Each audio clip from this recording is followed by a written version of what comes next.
Hello guys, we explain YouTube channel में आपका स्वागत है। आज की वीडियो में हम एक ऐसी ज़ोंबी मूवी को एक्सप्लेन करेंगे जिसमें ज़ोंबी की सेना होती है जिनका खुद का राजा है।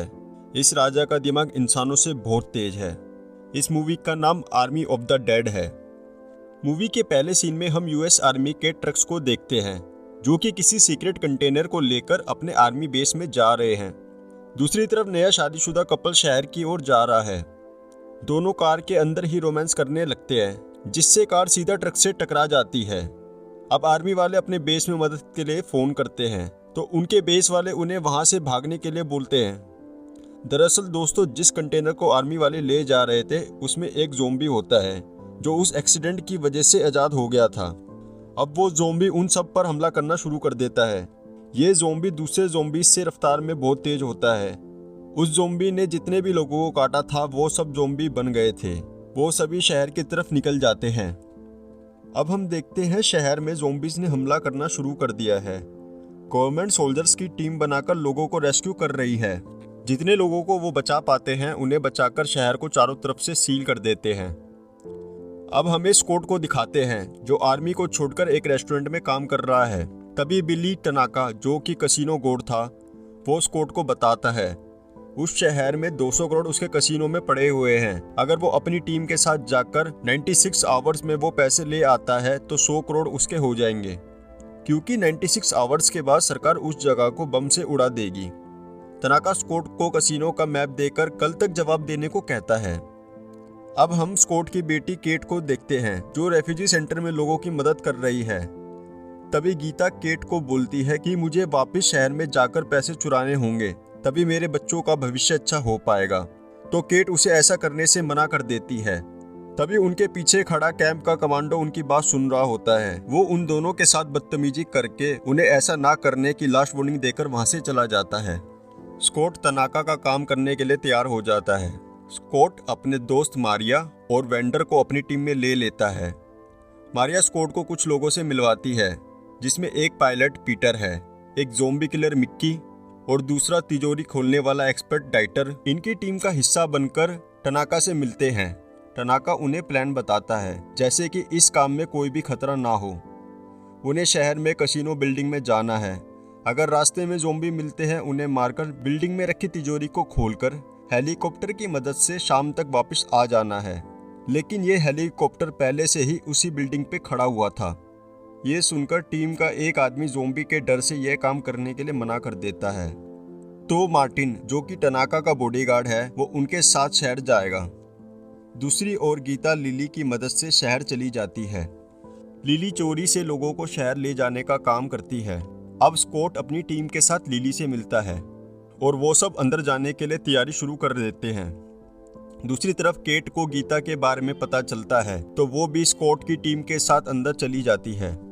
अंदर आके उन्हें ज़ोंबी बना टाइगर दिखता है जो कि उन पर बिना हमला किए वहां से चला जाता है। लिली ब्रूट को गोली मारकर उन सभी ज़ोंबीज के बारे में बताती है कि इस जगह पर दो तरह के ज़ोंबीज हैं, एक जो स्लो और कमज़ोर है, दूसरे जो तेज और होशियार है, जिसे हम अल्फा ज़ोंबी कहते हैं। अगर हमें इस शहर के अंदर जाना है तो हमें अल्फा ज़ोंबी को तोहफा देना पड़ेगा। वो तोहफा और कोई नहीं बल्कि ब्रूट है। अब एक फीमेल ज़ोंबी वहां आती है जो कि सभी ज़ोंबीज की क्वीन है। वो ब्रूट को खींचकर अपने साथ ले जाती है। अब हमें मूवी की स्टार्टिंग वाला ज़ोंबी दिखाया जाता है जो कि उन सभी ज़ोंबीज का राजा है। वो ब्रूट को काटकर उसे ज़ोंबी बना देता है। अब स्कॉट की टीम ज़ोंबीज से भरे टनल से निकल रही होती है। तभी टनाका का बॉडीगार्ड मार्टिन एक लड़की को ज़ोंबी के बीच फंसाकर मरवा देता है। बाकी सब उस टनल से निकलकर बिल्डिंग में आ जाते हैं। अंदर आके उन्हें एक और टीम के निशान मिलते हैं जिसे टनाका ने उनसे पहले वहां पर भेजा था। तो स्कॉट उन्हें काम कंटिन्यू करने को बोलता है। अब पीटर हेलीकॉप्टर में फ्यूल डालने लगती है। मार्टिन और लिली बिल्डिंग के बाहर पहरा दे रहे होते हैं और स्कॉट और केट बिल्डिंग की पावर रिस्टोर करने के लिए जनरेटर में फ्यूल डाल रहे होते हैं। अब बिल्डिंग में बिजली आ जाती है। दूसरी ओर डाइटर, मिक्की एंड वेंडर तिजोरी के पास पहुंच जाते हैं, लेकिन वहां पर पड़ी डेड बॉडी को देखकर वेंडर समझ जाता है कि यहाँ कुछ तो गड़बड़ है। तो वो वहां पर ब्लास्ट करके उन्हें तिजोरी तक पहुंचा देता है। बाहर ज़ोंबी क्वीन मार्टिन और लिली पर हमला कर देती है। तो मार्टिन ज़ोंबी क्वीन का गला काट लेता है और लिली को मुंह बंद रखने को कहकर बताता है, मैं इसका सिर अपने बॉस को दूंगा, जिससे वो लोग ज़ोंबीज को कंट्रोल करने का तरीका ढूंढ लेंगे।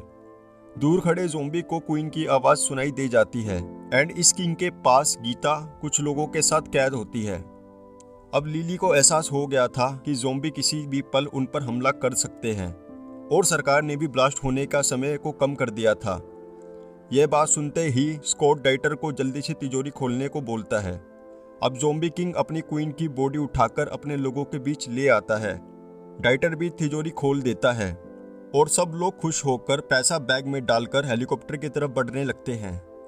लेकिन ज़ोंबी किंग अपनी सेना के साथ बिल्डिंग पर हमला कर देता है। ये देखकर कैट ज़ोंबी के ठिकाने पर चली जाती है। वो ज़ोंबी सबसे पहले मारिया को स्कॉट के सामने मार देते हैं। मार्टिन वहां पर सब लोगों को फंसाकर उस बैग को लेकर निकल जाता है जिस बैग में क्वीन का सिर होता है। अब ज़ोंबी किंग तिजोरी के पास डाइटर और मिक्की से लड़ने लग जाता है, जिसमें डाइटर वेंडर को तिजोरी में फेंककर तिजोरी बंद कर देता है और उसे ज़ोंबी किंग मार देता है।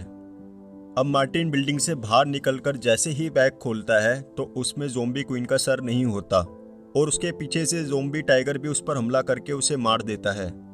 इधर स्कॉट और मिक्की ज़ोंबी से लड़ते हैं, जिसमें मिक्की पर ज़ोंबी हमला कर देते हैं। दूसरों को बचाने के लिए मिक्की अपने ऊपर ही बम को फोड़ देता है ताकि दूसरे लोग वहां से निकल पाए। दूसरी तरफ केट जो गीता को वहां से निकाल रही होती है, उन पर ब्रूट हमला कर देता है एंड वो दोनों मिलके उस ब्रूट को वहीं पे मार देते हैं। इधर स्कॉट और लिली के पीछे पीछे किंग भी हेलीकॉप्टर तक आ जाता है। लिली जल्दी से बैग खोल के क्वीन का सर निकाल लेती है और उसको गन पॉइंट पे रखकर किंग को डराने लग जाती है। लेकिन किंग लिली पर हमला कर देता है, जिसकी वजह से क्वीन का सर बिल्डिंग से नीचे गिर के फट जाता है। दूसरी तरफ स्कॉट केट को ढूंढने के लिए हेलीकॉप्टर एक बिल्डिंग पे उतार देता है। उनके पीछे पीछे किंग भी उस बिल्डिंग में आ जाता है। किंग से बचने के लिए स्कॉट रॉकेट लॉन्चर से उसको उड़ा देता है। स्कॉट गीता और केट के साथ हेलीकॉप्टर से उड़ने ही वाला होता है, इतने में ही किंग उनके हेलीकॉप्टर पर छलांग लगा देता है। पीछे शहर पे न्यूक्लियर बॉम्ब भी गिर जाता है। इधर किंग स्कॉट को काट लेता है, लेकिन स्कॉट उसके सर पे गोली मारकर उसको मार देता है। लेकिन हेलीकॉप्टर भी अब क्रैश हो जाता है।